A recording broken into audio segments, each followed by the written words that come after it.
안녕하세요.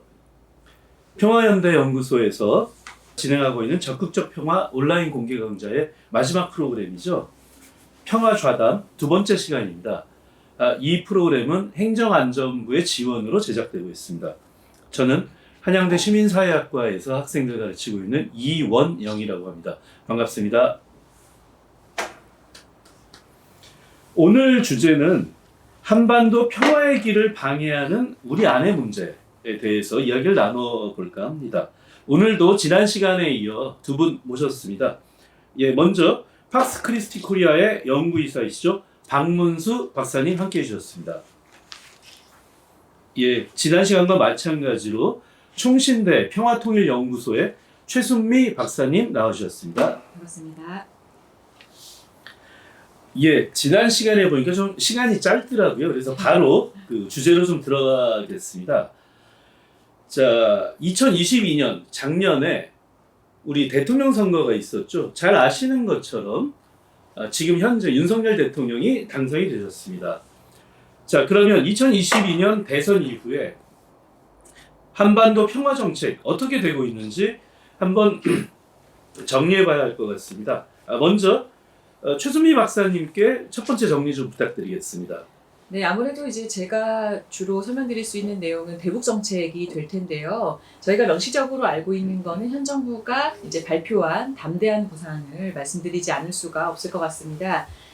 담대한 구상 같은 경우에는 이제 간단합니다. 북이 핵을 포기하고 이제 비핵화로 전환을 하게 되면은 그것을 전제로 해서 6개의 구상을 제공을 하겠다라는 건데, 그 6개의 구상을 말씀드리면은 첫 번째로는 대규모로 식량을 공급하겠다. 그리고 두 번째는 발전과 그리고 이제 그 어떤 인프라를 지원하겠다, 이런 거고요. 세 번째는 국제 교역을 위한 항만, 공항 이런 것들을 현대화할 수 있는 프로젝트를 지원하겠다라는 내용이었습니다. 네 번째는 농업 생산력을 높일 수 있게, 좀 증산할 수 있게 하는 기술을 지원하겠다라는 거였고요. 다섯 번째는 병원과 의료보건 관련된 인프라를 현대화 지원하겠다, 이런 것이었습니다. 마지막으로 여섯 번째가 바로 국제투자와 금융지원 프로그램을 가동하겠다라는 것이었습니다. 그런데 이렇게 많은 지원을 담고 있지만 우선적으로 전제되어 있는 것 자체가 비핵화이기 때문에 북한 입장에서는 환영하기가 어려운 그런 정책임에는 어쩔 수 없는 그런 부분들이 있었고요. 그리고 첫 번째로 북한이 이제 실효할 제한이라는 점과, 그리고 두 번째로는 결국에는 북한이 이건 안 하겠다는 뜻 아니냐라는 이제 입장을 가질 수밖에 없는 그런 구상이 나왔다라고 이제 평가를 하고 있어요. 북한 쪽에서는. 그리고 특히 이제 북한 쪽에서도 비판도 많이 나왔죠. 차라리 말하지 마라, 뭐 이런 식의 이제 비판도 많이 나왔는데, 결국 정권이 바뀌면서 가장 크게 내부적으로 변화된 대북 정책은 담대한 구상에서도 엿볼 수 있듯이 북한의 변화를 선제적으로 요청하는 것, 그리고 그에 따른 어떤 보상들이 이어지게 된다라는 것, 이 두 가지 정도로 정리를 해볼 수가 있을 것 같습니다.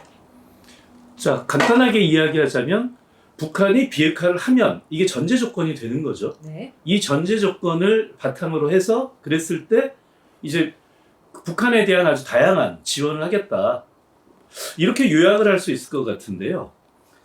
자, 그럼 이어서 박문수 박사님, 현재 이 상황에 대해서 현 정부의 정책, 한반도 평화에 대한 정책 어떻게 보고 계시는지 설명 부탁드리겠습니다.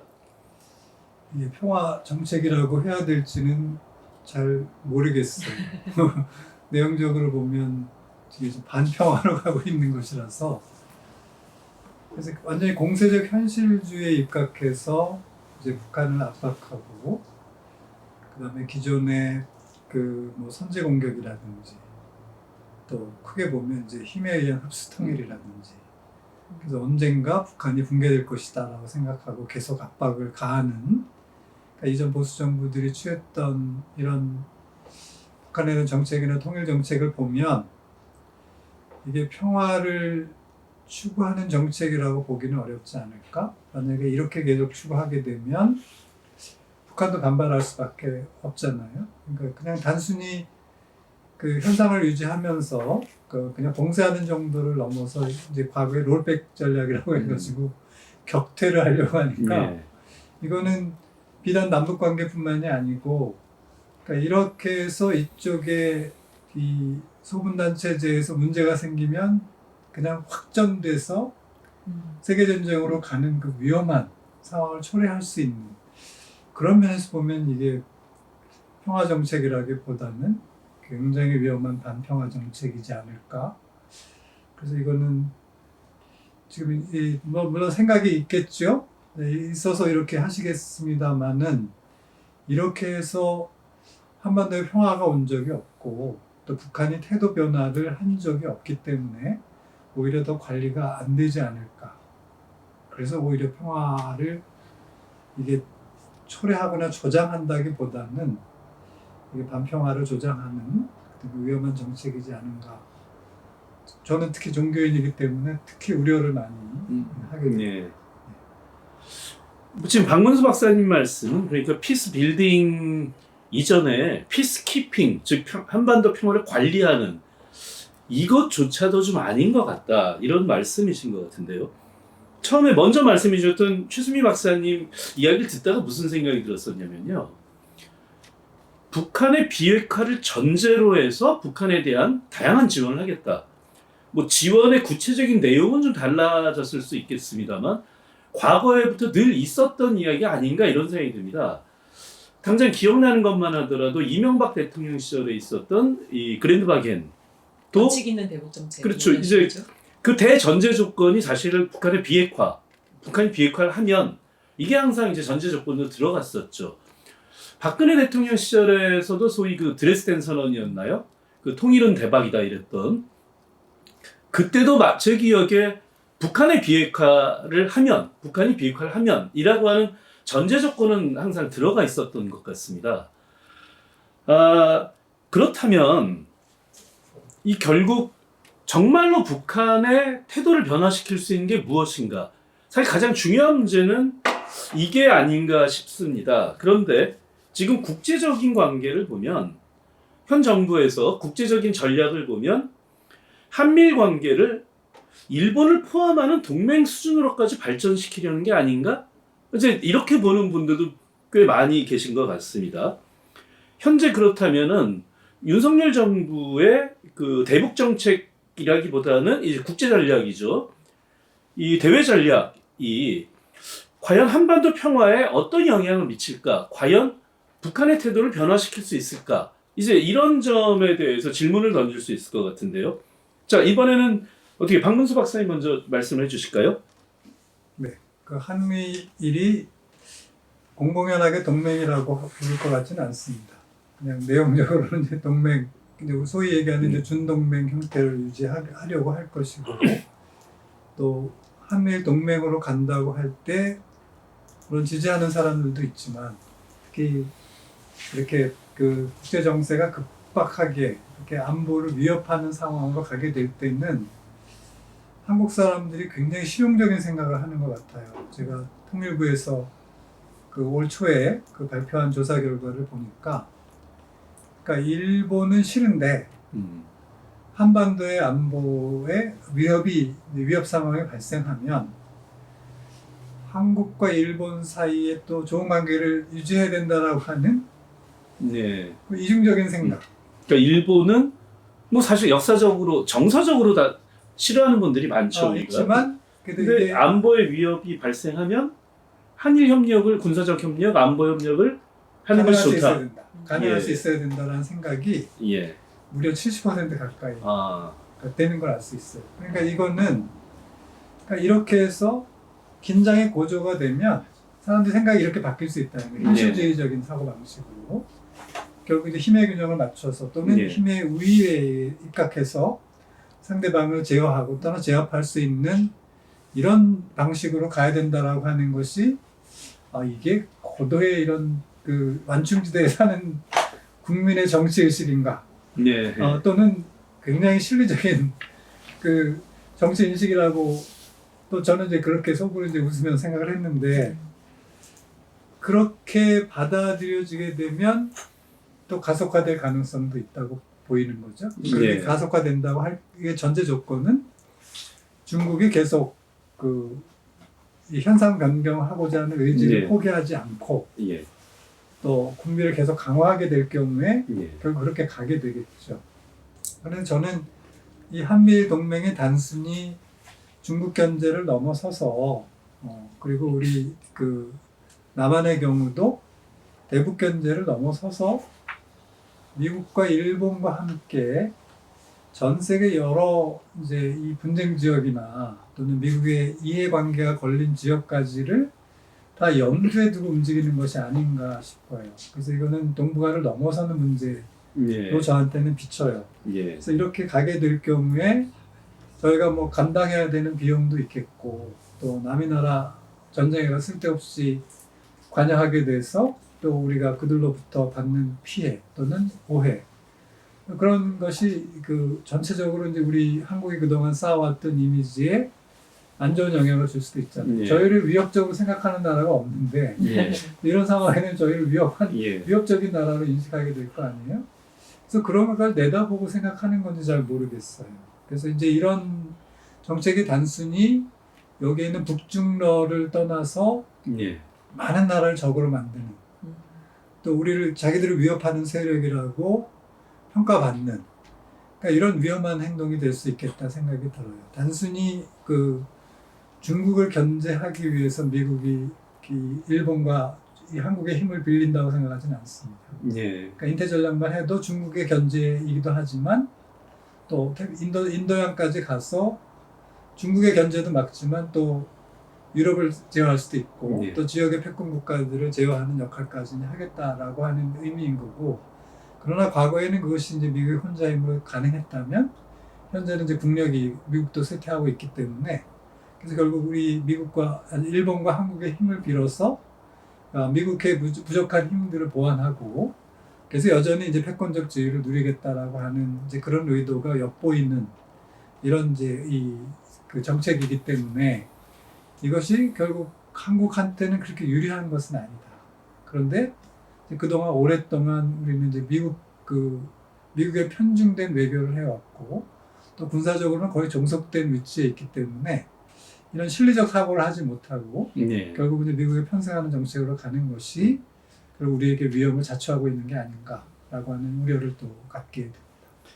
지금 말씀을 들어보면 결국 한미일 관계에서 일본을 포함한 동맹 수준으로까지 이걸 발전시키는 것을 그래서 본질적으로 지금 박문수 박사님 어떻게 설명해 주셨냐면 이 한반도 내지는 동북아라고 하는 지역에 국한되는 것이 아니라 미국의 세계 패권 전략에까지 끌려 들어가는 것. 이걸 사실 국제 정치학에서는 이런 경우 이걸 연루의 딜레마 뭐 이렇게 표현을 하죠. 동맹에 대해서. 바로 그 연루의 딜레마의 범위가 그러니까 동북아 지역을 넘어서 아예 세계 패로 이렇게 확대될 수도 있는 거 아니냐. 그랬을 때 한국이 이제까지 세계적으로 한국을 군사적으로 이렇게 위협이다라고 생각한 나라가 없었는데 이제 앞으로 말하자면 한국을 적으로 돌리는 나라가 나올 수도 있는 거 아니냐. 이런 우려를 좀 해주신 것 같습니다. 자, 그럼 마찬가지로 지난 시간처럼 결국 이러한 그 움직임에 대해서 가장 먼저 신경을 곤두세우고 지켜본 나라가 또 북한일 텐데요. 자, 북한의 대응에 대해서 최수미 박사님께 한번 설명 부탁드리겠습니다.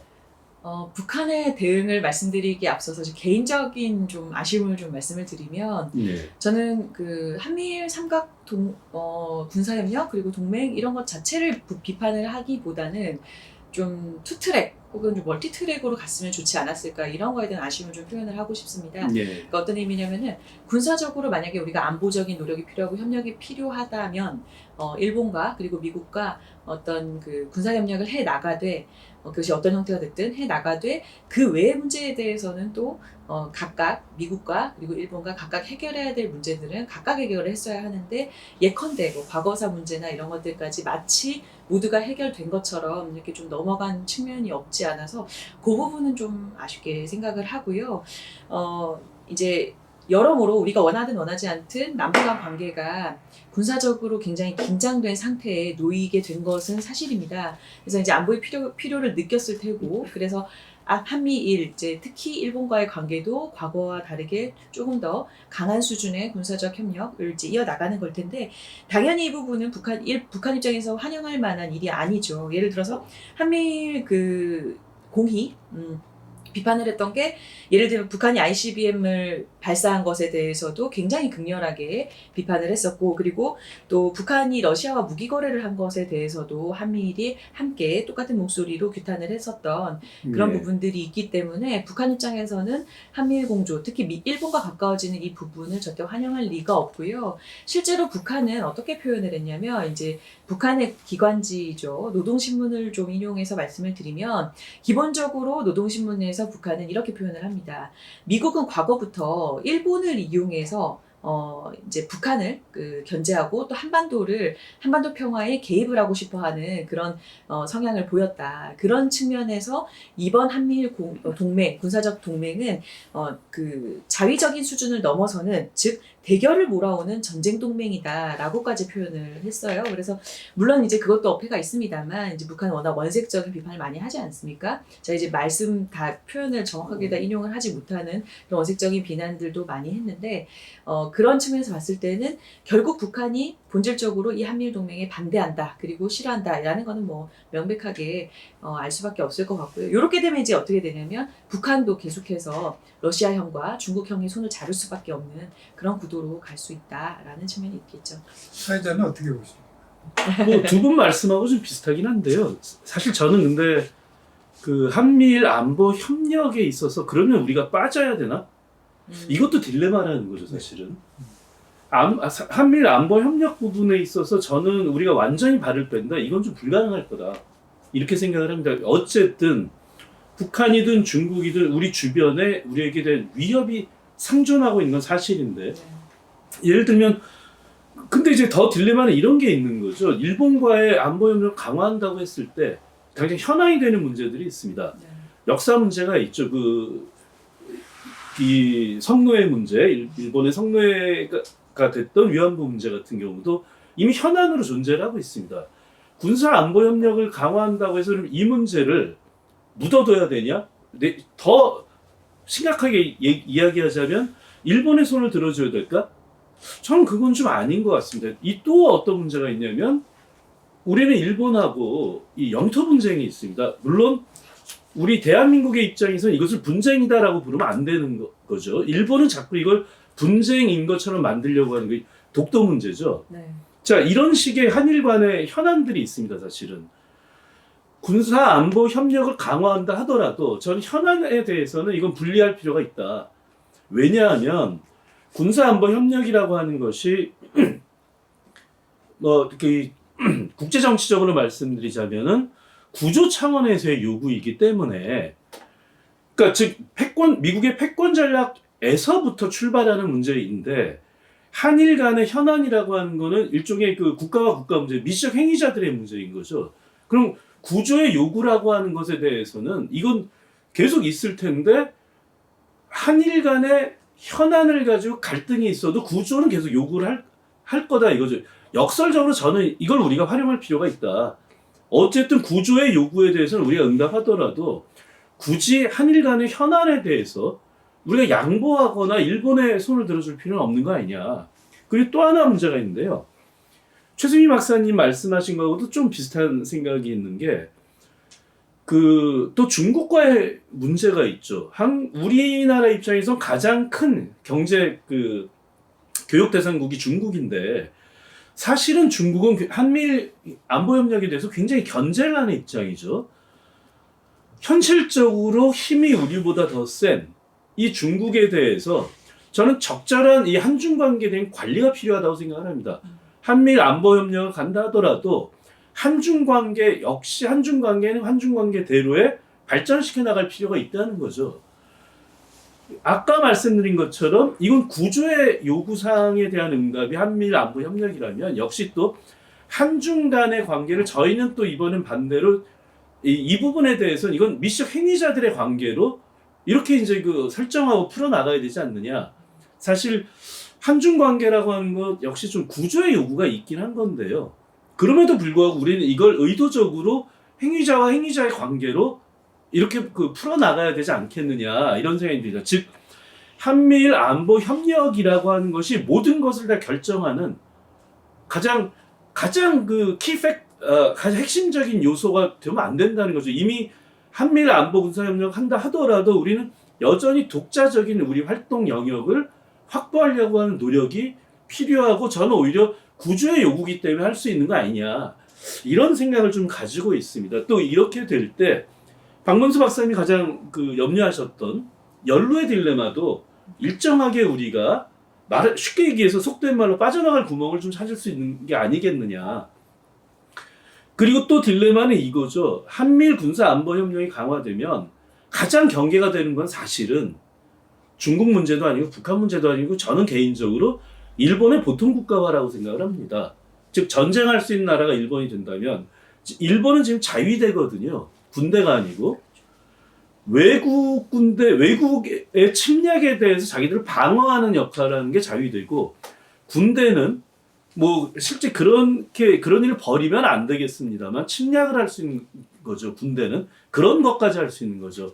일본은 아주 오래전부터 이 평화헌법을 개헌을 해서 고쳐서 자위대에서 군대로 만들고자 하는 노력을 계속 해왔는데 일본이 평화헌법을 수정해서 정말로 군대로 바뀐다면 즉 보통 국가가 된다면 우리뿐만 아니라 주변국들에게 상당한 긴장을 유발할 수가 있다. 저는 이 점은 굉장히 좀 우리가 경계해야 될 문제가 아닌가. 그래서 한미일 군사 안보 협력이 사실 북한이나 중국만을 변수로 두고 쉽게 단순하게만 생각해서는 안 되고 어쨌든 한미일 군사 안보 협력을 한다 하더라도 우리는 각각의 국가와 국가 관계, 즉 행위자와 행위자 관계에서는 우리 독자적인 영역을 계속 개척하려고 노력을 해야 되는 게 아닌가. 저는 좀 이렇게 생각했습니다. 저는 이제 궁금한데 예. 그러면 현 정부가 그런 생각을 가지고 그런 전략을 가지고 움직이고 있는 건가요? 제가 대통령을 만나서 얘기해 본 적은 없어서 그것까지는 모르겠습니다만 다만 저는 이 국제 전략 이런 부분들이 지도자 한 사람의 의지만으로 또 되는 건 아니라고 생각합니다. 꼭 계속 이제까지 외교부, 통일부, 국방부 이런 이 안보 전략을 담당한 여러 부처에서 동일한 입장은 아니었겠습니다만 오랫동안 쌓여온 것들이 있고 제가 말씀드린 것도 뭐 갑자기 제가 무슨 천재라서 갑자기 독창적으로 생각한 게 아닌 거죠. 늘 많은 분들이 고민하고 연구해왔던 이야기들인데 상황에 따라서 저는 필요하면 지금 정부에서도 필요하다면 상황이 변화하면 꺼내 볼 수도 있는 게 아니겠느냐 이런 기대는 좀 해보고 있습니다. 아직까지 그런 움직임이 보이는 건 아니지만요. 제가 말씀드렸던 게 비슷한 맥락인데요. 그러니까 일본 지금 질문이 그런 거였잖아요. 일본과의 어떤 그 관계가 한미 그 군사협력을 통해서 조금 더 가까워지는 그 측면에서 적어도 일본에 대해서는 편안이라고 표현을 하셨는데 위안부 문제가 됐든 독도 문제가 됐든 그 산적해 있는 그 사안들에 대해서 투 트랙이 아니라 정말 멀티 트랙으로 따로 풀어가는 것이 맞지. 예. 그것을 이제 뭐 정상회담이나 뭐 한미일 정상회담이 될 수도 있고 아니면 뭐 한일 정상회담이 될 수도 있겠지만 그런 정상회담을 통해서 그 부분을 군사협력하고 같이 뭉뚱그려서 한 방에 우리 이제 다 좋아, 다 끝났어, 잘 해결됐어 라고 유야무야 넘어가는 것 자체는 사실상 이전 정권들의 어떤 맥락과도 맞지 않을 뿐만 아니라 그게 뭐 다른 정권이든 같은 정권이 상관없이 맞지 않을 뿐만 아니라 여야가 공히 사실 동의하기 쉽지 않은 외교적인 결과긴 합니다. 그래서 그 부분은 남은 정권 동안에도 사실 해결해야 될 과제 중에 하나가 아닐까 그런 생각을 하고 있습니다. 자, 두 분 이야기를 듣고 제 얘기도 좀 했는데요. 하여튼 저도 이야기할 수 있게 질문을 해주셔서 참 감사드립니다. 하고 싶은 말씀이 굉장히 많으셨을 것 같은. 자, 그런데 지금 이런 이야기를 하다 보니까 우리가 가장 난제에 부딪힐 때가 언제냐면 이런 식의 이야기들을 하게 되면 바로 이게 이데올로기, 이념의 문제를 공격을 하는 경우들이 나옵니다. 자, 이 이념 갈등이라고 우리가 쉽게 얘기하는데 답답한 얘기죠. 정말 그 답답한데 좀 뜬금없습니다만 두 분께 여쭤보고 싶은 게 왜 우리는 아직도 이 이념 갈등이라고 하는 걸 보다 실용적 혹은 현실적으로 바라보지 못하고 늘 이런 특히 북한 얘기만 딱 나오는 순간 또는 미국 얘기가 나오는 순간 늘 이념 갈등이라고 하는 이 한계를 벗어나지 못할까? 이 점에 대해서 좀 어떤 생각을 갖고 계신지 좀 여쭤보고 싶습니다. 자, 요거는 어떻게 최수미 박사님 먼저 좀 답변해 주실까요? 굉장히 근원적인 질문을 예. 갑자기 주신 것 같은데요. 저는 사실 더 이상 이념 전쟁이 아니라고 생각을 합니다. 그러니까 시작은 이념 전쟁이 맞죠. 이제 2차 세계대전으로 거슬러 올라가면은 2차 세계대전이 끝나고 나서 전 세계가 냉전 체제로 돌아서면서 남북한이 이제 이데올로기로 갈라진 거잖아요. 당시에 이제 신탁 통치를 두고 창탁 운동과 반탁 운동을 하면서 남북 갈등이 또 심화된 것도 있고, 거기다가 남북한은 실제로 전쟁을 6.25 전쟁이라고 하는 또 어떤 그 민족 상잔의 비극을 겪었기 때문에 그런 여러 가지 상황들 속에서 오는 그런 이데올로기 갈등, 그리고 이데올로기 이념 전쟁, 이런 것이 지금껏 남아 있는 건데, 사실 그 이후에 우리 특히 뭐 민주화 전후로 해서 우리의 어떤 그 정치적인 이념 갈등을 보면은 남한 내에서만 해도 더 이상 이념 갈등이 아니라 정쟁화를 위한 필요, 그리고 정쟁화를 위한 도구로 쓰여지고 있다라는 생각을 지울 수가 없습니다. 그런 부분들이 굉장히 좀 우리가 반성하고 또 다시 한번 사유해야 될 그런 그 과제라고 생각을 하고 있고요. 지금 정쟁화라고 말씀하신 것은 네. 국내 정치 차원에서 네. 뭐 여의도 이야기도 될 수 있겠습니다만 그냥 확대해서 뭐 꼭 여의도를 벗어나서라도 이 국내 정치에 대한 유불리 문제를 가지고 이 이데올로기를 꺼내서 이 정쟁의 도구로 사용하고 있다, 이런 말씀이신 거죠? 그렇죠. 그러니까 뭐 좁은 의미든 넓은 의미든 그 모든 정말 그 남한이라고 하는 우리 사회 전반에 대해서 이 이념 자체가 공격의 수단이 되는 거죠. 네. 예를 들어 나랑 맞지 않는 의견을 가진 자들에게 빨갱이라는 프레임을 씌우거나 아니면 반대로 보수 꼴통이라는 프레임을 씌우는 거잖아요. 일종의. 근데 결국에는 이것은 우리가 분단부터 시작된 이념 갈등으로 정당화된 어떤 논리거든요. 그래서 더 이상은 이념 전쟁이 아니다. 정치적인 정쟁이다. 저는 이렇게 좀 보고 있고요. 근데 이제 문제는 뭐냐면 이것이 남북 관계에서 굉장히 부정적으로 늘 소위 말해서 벽이 되어 있는 거죠. 정상적인 대화를 하기가 어려워지고, 그리고 남한 내에서도 그것이 정치권이 됐든 아니면 우리 사회가 됐든 정상적인 토론과 대화를 불가능하게 만드는 그런 것으로 작동을 하게 된 겁니다. 이것은 정말 사회 곳곳에서 남남 갈등을 심화시키는 그런 중요한 그 문제의 원인이다, 이렇게 좀 보여지고요. 저는 뭐 어떻게 보면은 그 북한 역시도 우리 남한 사회에서의 어떤 이런 한계 때문에 더더욱 남한을 신뢰하지 않고, 또 마찬가지로 남한에서도 북한에 대해서 이런 우리가 공격할 수 있는 여지를 북한을 향해서 두고 있는 중요한 어떤 원인이 되고 있다, 좀 이렇게 보고 있거든요. 예, 그럼 이어서 박문수 박사님은 어떻게 생각하시죠? 이념 갈등이라기보다는 그 국내에서 이렇게 그 국민들 사이에 이렇게 대립과 갈등이 예. 그 점점 이제 심화되고 있는 것 같은데, 그 존재하고 심화되는 이유는 현실적으로 그 분단 이후에 이 분단 구조가 아직도 해소되지 않고 있는 문제가 이제 있고요. 예. 그리고 그 분단의 배후 세력들이 여전히 강한 힘을 갖고 있고, 특히 중국의 부상이라고 하는 것이 다시 예. 미중 대결로 가서 50년으로 복귀하는 거잖아요. 예. 그러니까 1950년 11월부터 그 미국은 이제 중국을 봉쇄하기 시작했습니다. 예, 그래서 그때 상황으로 돌아간 거예요. 그러니까 이 양자 대결 구도라고 하는 것이 한반도에서 사라지지 않기 때문에 우리도 그것을 굳이 해체할 이유가 없는 거예요. 그래서 그것을 아까 말씀하신 대로 자기네 이해관계 유불리에 따라서 이제 활용하고 있는 측면이 있는 것이죠. 그리고 실제로 남북은 이제 서로 이게 거울상이라고 하잖아요. 네. 미러 이미지라고 해서 서로 똑같은 것을 했고 서로 이용을 했고요. 예. 특히 이제 보수 정권의 경우 그런 역할을 많이 했다고 보고요. 그러면 이 국민들의 그 깊은 속까지 내가 이제 안다고 할 수는 없겠는데, 예. 제가 그 관심을 갖고 있는 주제가 이제 이 전쟁 전후로 6.25 전쟁 전후로 있었던 그 민간인 학살을 연구하고 있는데, 예. 거기 보니까 의외로 굉장히 깊은 상처들이 있구나. 그렇죠. 아. 그래서 우리가 알려져 있는 것은 그렇게 많지 않아요. 그리고 잘 교육하지 않고. 근데 그때 그 6.25 전후로 해서 그 군인 전투 중에서 사망한 사람들 말고, 예.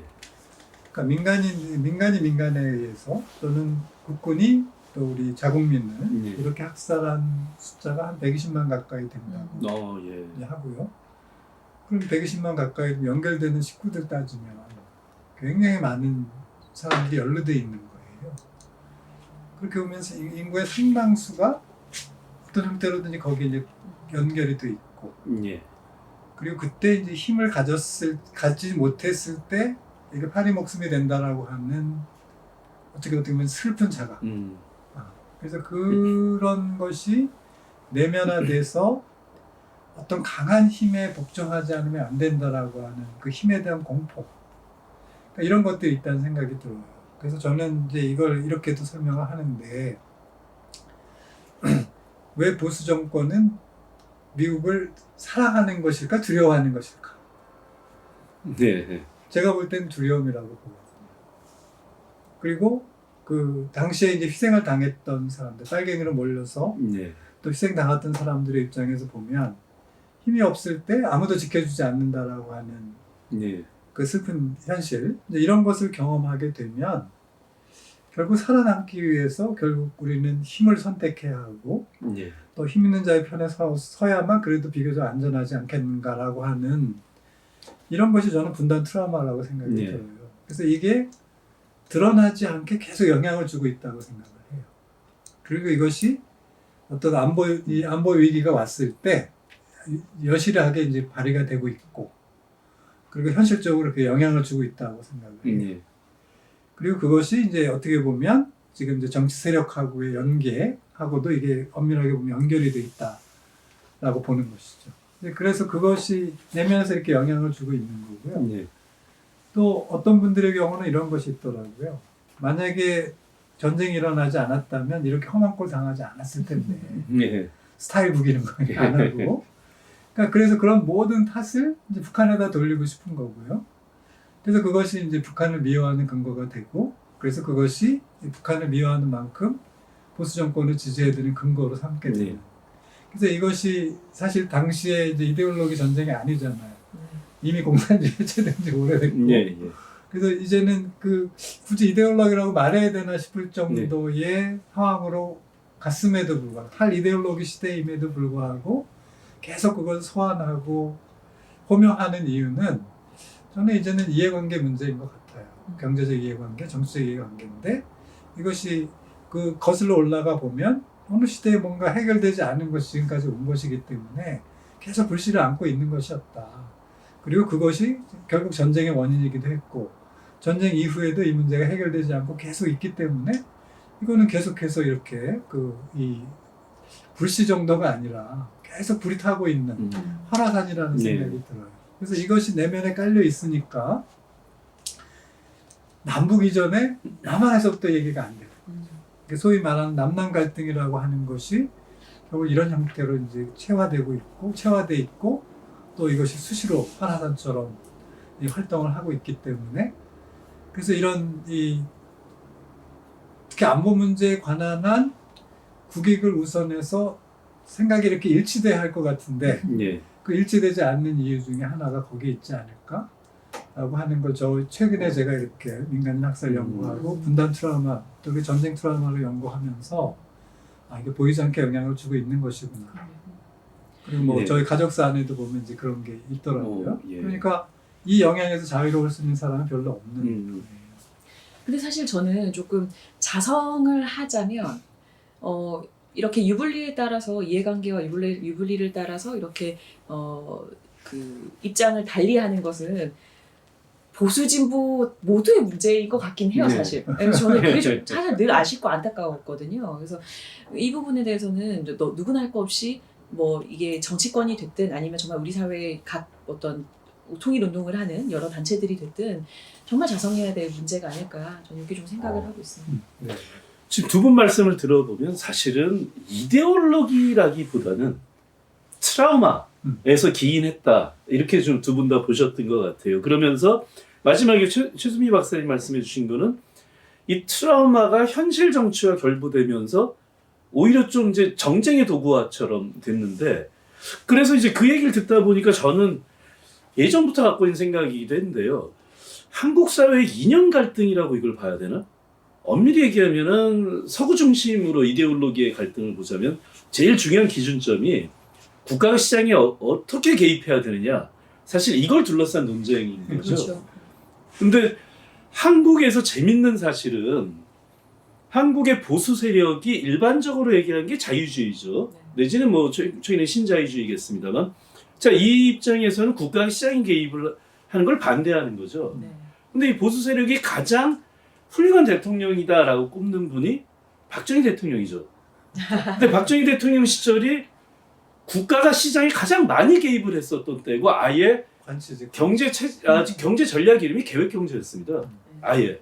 사회주의였어요. 사실은 원칙적 의미에서 학술적 입장에서 이념 갈등이라고 보면 굉장히 한국에서 벌어지고 있는 일들은 굉장히 아이러니한 거죠, 사실은. 그렇죠. 아니 왜 자유주의를 주장하는 사람이 가장 국가 시장에 가장 많이 개입했을 때를 제일 찬양하지? 굉장히 아이러니컬한 상황이 많이 벌어진다는 거죠. 반대도 마찬가지라는 생각이고요. 사실은 과거에 한때 소위 진보를 주장했던 분들이 신자유주의를 도입할 때 가장 적극적으로 앞장서셨죠. 그러니까 저는 그게 뭐가 맞다 틀렸다 얘기가 아니라 과연 한국에서 이데올로기 갈등이라고 이런 걸 얘기할 수 있나? 근데 두 분의 이야기를 듣다 보면 저도 동의를 하는 게 이데올로기 갈등이라기보다는 기본적으로 트라우마에서 출발했다. 그런데 이게 정치와 결부가 되면서 결론적으로 저는 이건 진영 논리라고 봐야지 이념 갈등이라고 보기가 어려운 거 아닌가? 물론 모든 언론이라든가 이런 데서 가장 편안하게 이념 갈등 이렇게 표현을 쓰고 있습니다만 저는 그래서 굉장히 참 아이러니컬한 상황이 많다 한국에서 그런 생각이 좀 들었는데요. 자 여기 이제 이런 얘기를 하다가 다시 또 전쟁 트라우마 이런 얘기를 했어요. 그러면 전쟁 트라우마를 극복하는 가장 근본적인 방법은 전쟁을 끝을 내야 되는 거죠, 사실. 아직 끝이 안 왜냐하면 났죠, 우리가? 우리는 정전, 즉 전쟁을 일시적으로 정지한 상태로 70년이 온 거죠. 53년에 정전협정을 맺고 아직까지도 정전협정 체제이니까요. 그러면 전쟁을 끝낸다 이러면은 뭐 일반적으로 가장 먼저 하는 정치적 행위가 아마 종전선언. 어느 나라나 그랬던 것 같습니다만. 자, 그랬을 때 종전선언 아직도 유효할까요? 이 종전선언을 하자라고 주장하는 것이 어떤 의미가 있을까요? 박문수 박사님 먼저 좀 답변해 주실까요? 저는 필요하다고 생각하고요. 유효하죠. 그 종전선언이 아니라 협정을 해야죠. 예. 그 종전선언을 하고 종전협정이자 곧 평화협정 이렇게 나가 있죠. 예. 이게 나중에 그 북한에서 양보를 얻어낸 결과로서 이제 이게 입구가 돼야 된다고 생각하는데 예. 지금 보수 정부는 이제 그렇다고 생각하고 미국도 그렇고 마찬가지고.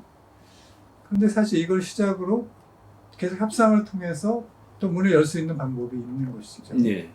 그래서 저는 후자 쪽으로 가야 된다고 예. 보고 있거든요. 그래서 지금 종전선언을 얘기를 하면 이게 북한의 편을 드는 것이다라고 생각하는데 이게 과연 북한에게만 유리한 것이냐. 예. 남북 모두에게도 유리한 것이고 또 지금 이렇게 그 휴전 상태로 해서 계속 전쟁을 끝내지 못하고 있는 상태로 불안불안하게 살고 있는데 그래서 이 전쟁을 끝내는 첫 단추를 꿰는 이 일을 그렇게 이념적으로 몰아갈 이유가 있는가 싶어요. 그래서 저는 여전히 유효하고 또 당장이라도 해야 될 일이 아닌가 싶습니다. 그리고 유불리를 따질 문제가 아닌가. 이어서 최수미 박사님. 저한테 만약에 먼저 질문을 하셨다면은 저는 질문 자체가 종전선언 아직도 유효할까라고 질문을 해주셨기 때문에 이렇게 말씀드리려고 했어요. 종전선언은 반드시 필요하다. 그러나 현실적으로 종전선언은 현재 유효하지 않다라고 저는 말씀을 드리려고 했습니다. 근데 반드시 필요하지만 현재 현실에서는 유효하지 않다. 네, 맞습니다. 다들 아시겠지만 종전선언을 둘러싼 여러 가지 이제 그 어떤 이견들과 그런 것들이 하나도 조율이 되지 않은 상태인 데다가 말씀하셨던 것처럼 그 그러니까 전략이나 협상이 전에 나온 상태가 아니죠. 그냥 말하자면 단어만 나와 있을 뿐인 거죠. 그래서 그런 부분에서는 필요하다는 걸 알고 던졌습니다. 그것이 정치적 뭐 그 캐치프레이가 됐든 어쨌든. 근데 그 캐치프레이즈로만 존재하고 있는 종전선언은 전혀 유효하지 않기 때문에 절대 현실적인 방안들을 계속해서 마련해 나가는 노력들이 필요하다. 이런 부분을 꼭 말씀드리고 싶었습니다. 그러니까 현실적으로 한반도 평화를 보장하기 위한 뭐 평화협정 문제까지 다 포함할 수도 있겠죠. 그런 현실적인 실천적인 노력이 뒷받침되었을 때 종전선언이 의미가 있을 것이다. 유효하다. 유효하다. 의미는 원래 있고 유효하다. 예. 전 이 종전선언 얘기가 나오니까 들었던 생각이 사실은 박문수 박사님이 이게 이데올로기 문제로 봐야 되냐, 종전선언 이게 북한에 유리하다 이렇게 비판하는 분들이 많다고 하셨는데 듣다가 보니까 사실은 종전선언이란 이야기를 했었던 건 미국 대통령이었는데요. 제 기억에 아들 부시 대통령이 임기 말에 북한과 종전선언할 용의가 있다. 그러니까 그 당시 상황은 이 육자회담이 9.19 공동선언까지 해서 막 잘 풀릴 것 같았다가 이제 교착 상태에 빠졌던 상황이죠. 이때 이제 아들 부시 대통령이 임기 말에 이제 이런 이야기를 한번 했었고요. 트럼프 대통령 경우 잘 아시는 것처럼 종전 선언을 하겠다 이런 표현보다는 북한하고 관계를 이 전쟁 상태 끝낼 수 있다 자기는. 뭐 심지어 제 기억이 맞으면 이 후보자 시절이었던가요? 햄버거를 먹으면서 대화할 수 있다 뭐 이런 얘기도 했었죠. 그러니까 이 종전선언에 대한 얘기는 어떻게 보자면 그런 미국 대통령들도 다 꺼냈던 얘기인데 우리만 이걸 너무 이데올로기 차원에서 접근하고 있는 게 아닌가? 저 역시도 좀 그런 생각이 들었습니다. 어쨌든 분명한 건 올해가 이 정전협정 70주년이 되는 해인데 시민사회에서 70 years is enough. 그러니까 70년이면 충분해. 그러니까 70년이 됐으니까 이제 정전협정 체제를 끝내자. 평화로 바꿔보자. 이런 캠페인을 이제 했습니다. 3년 전부터 시작해서 올해까지 3년에 걸친 캠페인이었는데 결론적으로 보면 결실을 맺지 못했던 거죠. 근데 여전히 저는 그런 캠페인이 의미가 있다. 그리고 그 다음에 문제는 시민사회에서는 캠페인을 할 수 있지만 한반도 평화체제를 실제 바꾸는 그 일을 해야 되는 거는 시민사회 영역이 아니죠, 사실은. 제도권에서 해야죠. 특히 남북의 당사자들, 뭐 정상회담도 필요합니다만 고위급 회담도 있을 거고, 뭐 저희 국방 이 담당하는 분들의 회담도 있을 거고, 다양한 회담들이 있을 텐데 그런 곳에서 해야 되겠죠. 어쨌든 저는 지금 당장 현 정부에서 현재 상황에서 종전선언 이야기를 꺼내는 거는 굉장히 좀 뜬금없을 수도 있겠다. 현재 우리 정세가 그렇죠. 정부 안에서도 그렇지만 일단 남북 관계도 그렇고 또 북미 관계도 그렇고 국제 정세 자체도 그렇죠. 그럼에도 불구하고 우리는 여전히 이 종전선언이라고 하는 이야기는 사실은 엄밀히 따지면 평화협정을 맺을 때, 전쟁을 끝내는 평화협정을 맺을 때 종전선언은 해도 되고 안 해도 되는 거죠. 이건 정치적 선언인 것이니까. 근데 중요한 거는 종전선언을 할 거냐 말 거냐의 문제보다도 한반도 평화라고 하는 프로세스를 어디에서부터 풀어가기 시작을 해야 될까? 이 점에 대한 고민이 정말 좀 필요한 게 아닌가, 좀 이런 생각이 좀 들었습니다. 예, 그럼 이제 마지막으로 그 질문을 좀 던지자면, 이 질문은 답변하기 굉장히 어려우실 수도 있겠다 싶은데요. 묵비권 괜찮습니다.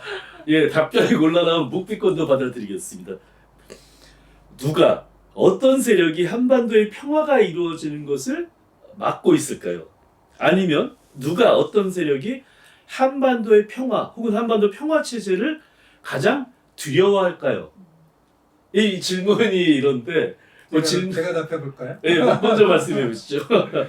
그냥 우스갯소리를 하자면 요즘 젊은이들이 통일 원하지 않잖아요. 예. 그러니까 이대로 영원히 예. 이렇게 가고 싶다고 하고 이제 이국가 체제로 이제 가야 된다고 생각하는 사람들 모두가 그 은연중에 갖고 있는 생각이 있잖아요. 그러니까 지금의 만약에 남북이 이렇게 해서 그 통일이 돼서 예. 통합돼 가는 과정에서 특히 남한이 이제 경제적으로 부담해야 될 비용들 예. 이제 이런 걸 생각하면서 우리의 생활 수준이 낮아질 것을 두려워하는 사람부터 예. 사실 이걸 꺼린다고 할 수 있을 것 근데 같아요. 박사님 말씀 듣다가 제 의문이 든 것이 한반도 통일과 한반도 평화는 좀 다른 다르죠. 개념이잖아요. 네. 그러니까 이제 지금 그 통일을 먼저 보느냐 평화가 우선이냐 이게 예. 지금 갈등이 있습니다. 예. 그러니까 우선 지금 이제 최근의 논의들은 젊은 분들이 이제 그런 분들은 일단 뭐 평화가 유지되면 평화 유지를 이 상태로 유지하다가 언젠가 서서히 통일이 되겠지. 통일을 그때가 생각하자라는 거예요. 예. 자, 그런데 이제 이렇게 평화를 계속 유지하다 보면 통일에 대한 생각이 멀어지기 때문에 예. 통일이 우선돼야 된다고 생각하는 이런 분들이 있어요. 이게 이제 서울대 통일평화연구원이 그런 입장인 거예요. 근데 대부분은 제가 보기에는 평화가 우선이고 예. 그 다음에 통일은 이제 점진적으로 가야 된다고 생각하는 게 지금 우세한 생각인 것 같아요. 예. 의식조사 결과에 나타난 것은 그렇습니다. 그래서 우스갯소리이면서도 동시에 이게 현실적으로 많은 국민들이 갖고 있는 생각인 것 같고요. 그리고 이제 큰 맥락에서 보자면 미국은 한국의 한반도의 평화를 원할까? 일본은 한반도의 평화를 원할까? 제가 볼 땐 원하지 않을 것 같아요. 예. 왜냐하면 지금과 같이 미중 대결 구도에서는 긴장 관계를 유지하는 것이 현실적이고 또 끊임없이 그 군사 예산을 받아야 되고 또 일본 같은 경우는 보통 국가로 가는데 현실적인 위협이 존재해야 되잖아요. 예. 그럼 이제 북한이라고 하는 게 현실적인 위협, 실제로는 경쟁이 되지 않음에도 불구하고 계속해서 강조해왔던 게 북한이 위협이라고 얘기해왔기 때문에 그래서 결국은 원치 않은 큰 맥락에서 보면 사실 미국이나 일본은 한반도가 평화롭기를 원하지 않는 거죠. 그리고 그것이 이제 지금 양국이 미국과 예. 일본이 계속해서 현재 군사력을 증강할 수 있는 그러니까 어떻게 보면 빌미가 되는 것이고 예. 또 이제 근거가 되는 것이고 또 중국의 입장에서 볼 때도 계속해서 이런 위협을 강조해야만 반대 위협을 강조해야만 중강하는 것 또는 이제 이 국내 정치에서 이제 활용하는 측면에서도 그게 여전히 필요하다고 봅니다. 그래서 이렇게 미중 대결 구도로 갈 때는 서로를 필요로 하는 상황이 되기 때문에 이렇게 한반도가 평화로워지는 것을 원치 않을 것이다. 그러니까 이게 개인 차원에서뿐만이 아니고 전 세계 이렇게 구조 차원에서도 예. 사실 이게 우리가 지정학적으로 완충지대에 있기 때문이라기보다는 각자의 이해 관계가 이 완충지대가 그대로 유지되는 것이 이익이기 때문에 예. 이것을 이 현상 변경을 원치 않을 것이다. 그러니까 그냥 이 분단 상태 또 이 긴장 구조, 대립 구도를 그냥 유지하고자 네. 하는 것이 이들의 생각이기 때문에 한반도가 평화롭게 원치 않는다고 저는 봅니다. 네. 네, 이어서 최수미 박사님. 묵비권을 묵비권 하는 네, 그래서 간단하게 말씀드리면요.